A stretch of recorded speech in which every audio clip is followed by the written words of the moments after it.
Hello friends, education मस्ती में आप सभी का स्वागत है। और आज हम लोग देखने जा रहे हैं क्लास 10th का मैथ, जो हमने भारतीय भवन पब्लिकेशन से लिया है। और चैप्टर है दो चर वाले रैखिक समीकरण युग्म का प्रश्नावली 2C। 2C का आज हम लोग देखने जा रहे हैं क्वेश्चन नंबर 6 का 5 क्वेश्चन।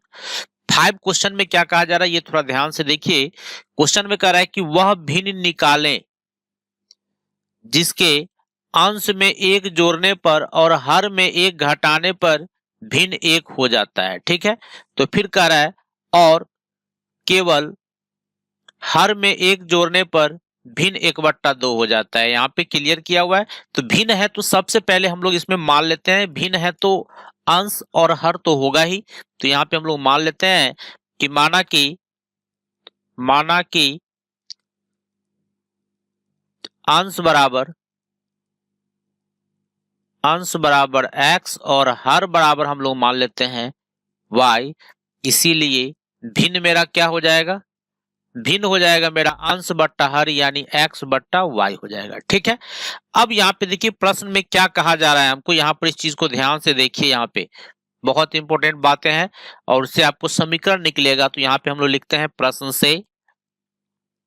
प्रश्न से क्या कह रहा है हमको कि वह भिन्न निकाले जिसके अंश में एक जोड़ने पर और हर में एक घटाने पर भिन्न एक हो जाता है। यानी ये जो भिन्न आपका है x बट्टा y है।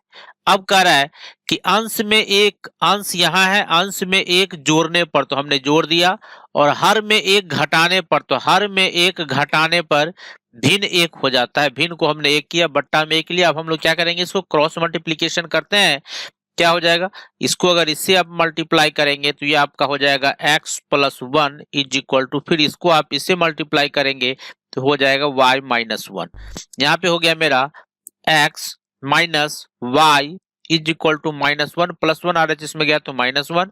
यानी यहाँ पर हमने देखा कि x minus y is equal to हमको क्या मिल गया, x minus y is equal to हमको मिल गया -2। ठीक है, अब दूसरा समीकरण हमको निकालना है। दूसरा में क्या करें देखिए, जबकि हर में, केवल हर में एक जोड़ने पर 1/2 हो जाता है। अगर यानी हर में सिर्फ हम लोग एक जोड़ दे तो ये 1/2 हो जाएगा। ठीक है, तो फिर इसको हम लोग इक्वेशन 1 मान लेते हैं। ठीक है, फिर दूसरे स्थिति में कह रहा है कि ये जो भिन्न मेरा x बट्टा y है, हर में अगर एक जोड़ते हैं तो ये 1/2 हो जाता है। ठीक है, अब यहाँ पे देखिए क्या हो जाएगा, क्रॉस मल्टीप्लीकेशन करेंगे तो ये हो गया मेरा 2x is equal to y plus 1। यानी यहाँ आ गया मेरा 2x minus y is equal to 1। इसको हम लोग समीकरण 2 मानते हैं। अब हम लोग समीकरण 1 और 2 को सॉल्व कर लेते हैं। समीकरण 1 और मेरा क्या है, यहाँ पे लिख देते हैं हम लोग कि क्या चीज कि समीकरण 1 और 2 को हल करने पर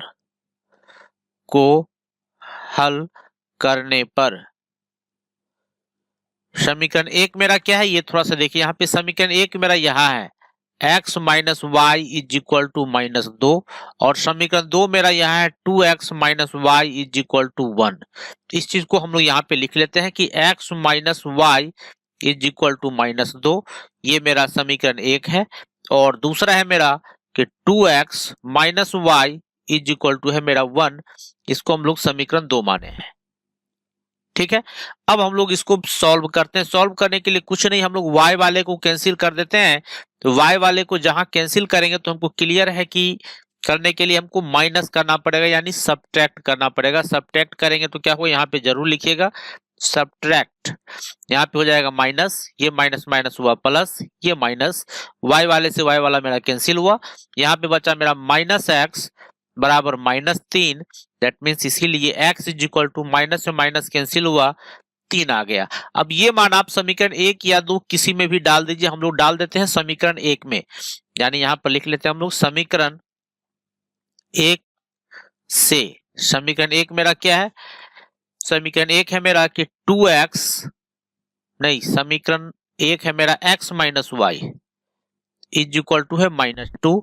x की जगह पर हम लोग डाल देते हैं 3, minus y is equal to हो गया मेरा -2, यानी minus y is equal to हो गया -2 माइनस 3, यानी minus y is equal to हुआ मेरा -5। इसका मतलब हो गया कि माइनस से माइनस कैंसिल हुआ तो y बराबर हो गया मेरा 5। यहाँ पे हम लोग इसीलिए निकाल ले भिन्न बराबर, भिन्न मेरा क्या हो जाएगा, अंश बट्टा हर यानी x बट्टा y। x का मान है 3 और y का मान है 5, जो आपका आंसर हो जाएगा। ठीक है, कोई प्रॉब्लम हो तो जरूर कमेंट करते रहिएगा, साथ में चैनल पे नए हैं तो जरूर सब्सक्राइब कर लीजिएगा, लाइक जरूर कीजिएगा, दोस्तों में जरूर शेयर करते रहिएगा। चलिए देखते हैं हम लोग क्वेश्चन नंबर, नेक्स्ट क्वेश्चन में क्या है, 6 नंबर क्वेश्चन में। 6 नंबर क्वेश्चन में क्या कहा जा रहा है ये थोड़ा ध्यान से देखिए। कह रहा है कि किसी भिन्न के अंश में एक घटाने पर वह 1/3 हो जाता है। पहली बात तो हम लोग मान लेते हैं कि माना कि भिन्न का, या डायरेक्ट ही लिख सकते हैं अंश बराबर x और हर को हम लोग मान लेते हैं y, इसीलिए भिन्न हो जाएगा मेरा अंश बट्टा हर यानी x बट्टा y। प्रश्न से क्या कह रहा है क्वेश्चन में ये थोड़ा सा देखिए। अब क्वेश्चन में हमको कह रहा था कि किसी भिन्न के अंश में एक घटाने पर, भिन्न मेरा है क्या, x बट्टा y है, कह रहा है भिन्न अंश में से एक घटा दीजिए, तो हमने घटा दिया तो यह 1/3 हो जाता है, 1/3 हो जाता है, हो गया। अब हम लोग इसको पहले क्रॉस मल्टीप्लीकेशन कर लेते हैं, क्या हो जाएगा मेरा 3x minus 3 is equal to y। ऐसे भी रहने देख सकते हैं, क्योंकि प्रतिस्थापन अगर यूज करना हो तो, नहीं तो आप इसको ऐसे लिख लीजिए 3x प्लस y को इस तरफ ले आइए तो माइनस y माइनस 3 आ इसमें जाएगा +3। समीकरण 1 मेरा तैयार है। ठीक है, फिर कह रहा है और हर में 8 जोड़ने पर वह 1/4 हो जाता है। फिर दूसरी स्थिति में हमको क्या कर रहा है कि हर में हमको क्या करना है, 8 जोड़ना है, यानी फिर हर में 8 जोड़ने के लिए हम लोग क्या करेंगे, अंश भिन्न मेरा क्या बनेगा, तो भिन्न मेरा बनता है x बट्टा y। ठीक है, हर में 8 जोड़ दिए तो यहाँ पे जोड़ दिया तो भिन्न मेरा क्या हो जाता है 1/4 हो जाता है। यहाँ पे हमने लिखा 1/4। क्रॉस मल्टीप्लीकेशन करेंगे तो हमको क्या मिलेगा, यहाँ पे देख सकते हैं आप कि 4x is equal to y plus 8, यानी यहाँ पे आ गया मेरा 4x माइनस y बराबर 8। इसको हम लोग मानते हैं समीकरण 2। ठीक है, और इस तरह से हमको यहाँ पर गौर से आप देखिएगा, यहाँ तो यहाँ क्लियर है क्या चीज कि यहाँ देखिए ये जो आप देख रहे हैं ये आपका समीकरण फर्स्ट मिला है यहाँ पे, और यहाँ आपको मिल गया है समीकरण सेकंड।